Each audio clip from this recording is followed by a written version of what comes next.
Salut les amis, donc je suis actuellement à Valence, donc communément appelé Valencia par los Espagnoles, pour ma première vidéo.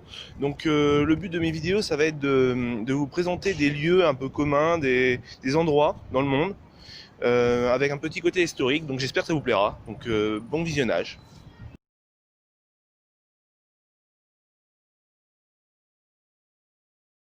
Donc pour mon premier lieu, j'ai décidé de vous présenter la Cité des Arts et des Sciences. Donc c'est un lieu que j'aime beaucoup, d'une part pour son architecture, pour sa beauté, et d'autre part également pour sa place qu'elle puisse avoir dans la ville.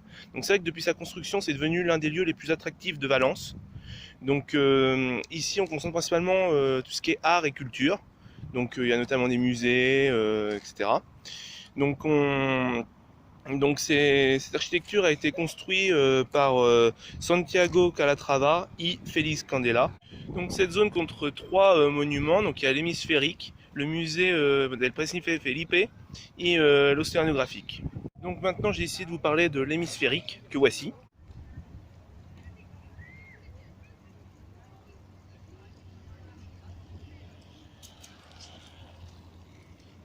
Donc ce monument est le premier bâtiment qui a été construit dans cette zone, donc qui a été construit en 1998. Donc il évoque un grand œil qui se reflète dans l'eau qu'il y a tout autour. Donc ce lieu est important en Espagne car c'est l'un des seuls lieux où on peut avoir à la fois trois spectacles audiovisuels. Donc il y a un planétorium, un cinéma IMAX ainsi qu'un laserium. Donc maintenant je vais vous parler du second lieu qui est le musée des sciences Principe Felipe. Donc que voici. Donc ce monument a été inauguré en 2000. Donc toute sa façade nord est entièrement recouverte de vitres. À l'intérieur, on peut voir un musée. Donc c'est un des musées les plus importants d'Europe.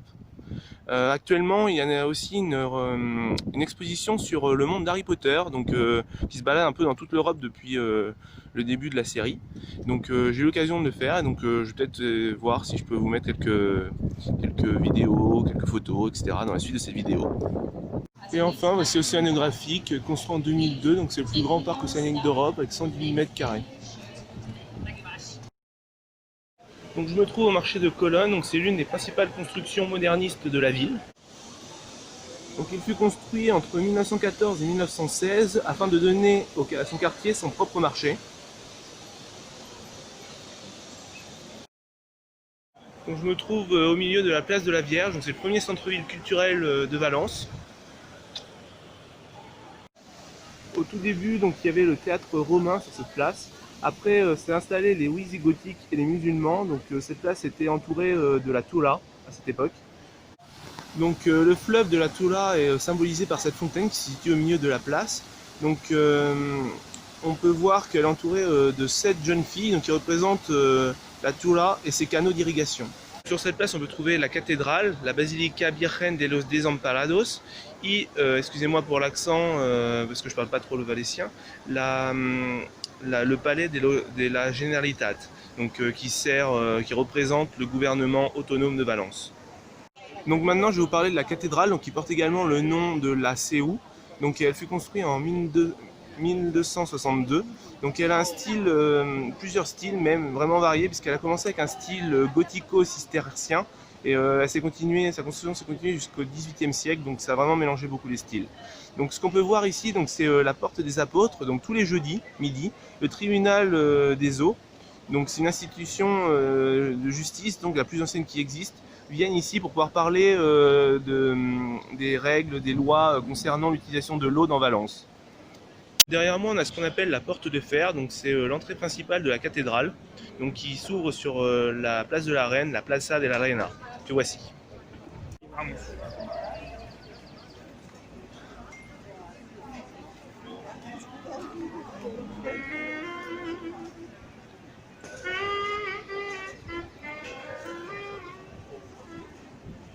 Donc cette place fut construite en 1703, donc elle crée une rupture avec le reste architectural de la cathédrale. Donc elle fut construite par l'architecte allemand Konrad Radolf, d'après les modèles du XVIIe siècle.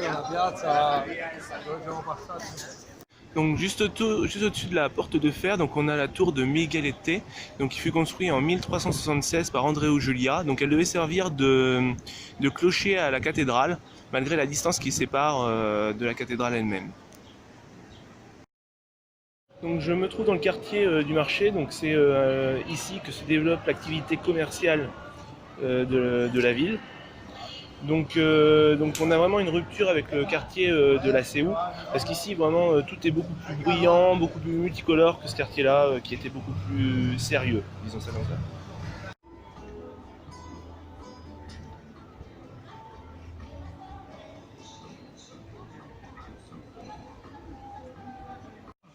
Donc dans ce quartier, on a l'ancienne Landra, donc voici.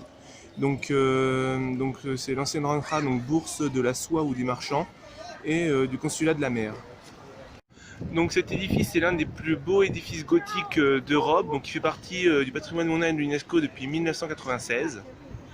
Donc cet édifice est composé de deux parties, donc séparées par la tour que l'on peut voir. Donc on a la partie de droite, donc c'est la Landra des Contrataciones, et la partie de gauche, donc voici, qui est le consulat de la mer.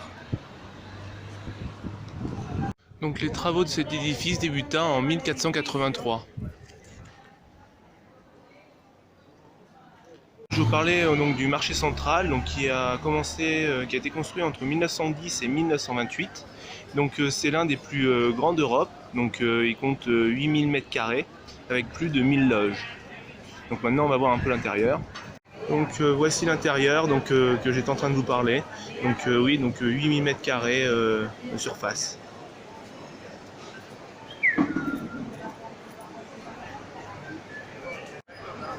Donc avec le côté poissonnerie par ici, donc après bon, il y a d'autres choses, donc je ne peux pas trop dire en détail tout, etc. Mais voici un peu grosso modo le jambon, c'est grosso modo le marché en général.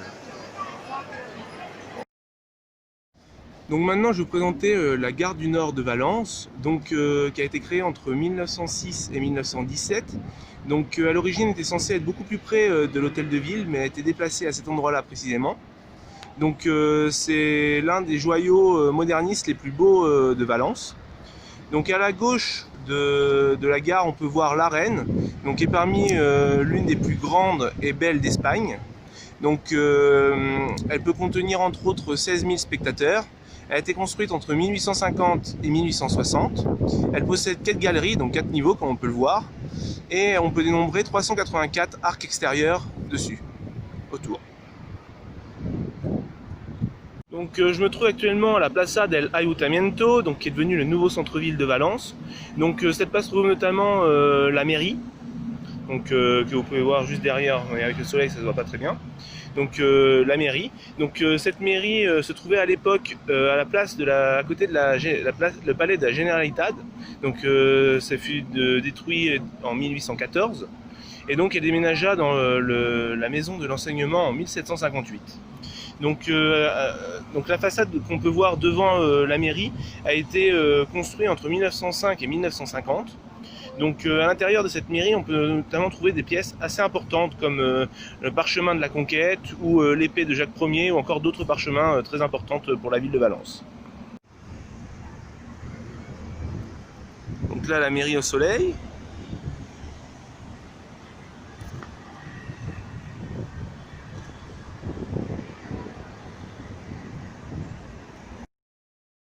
Donc me voici au parc, au bioparc, donc qui a également le nom de parc de la CBCLA. Donc comme vous pouvez voir, il y a un éléphant juste derrière moi. Donc c'est un parc, donc c'est un des plus grands parcs zoologiques de nouvelle génération. Donc il fait à peu près 100 000 m². Chaque espèce ici a son propre environnement, donc c'est l'environnement dans lequel ils vivent normalement, dans leur lieu habitat. Donc ils sont séparés par des barrières naturelles. Qu'est-ce que je peux dire d'autre? Donc il y a 4000 espèces ici, dont 250 espèces différentes. Donc on va voir ensemble. Donc, bonne visite.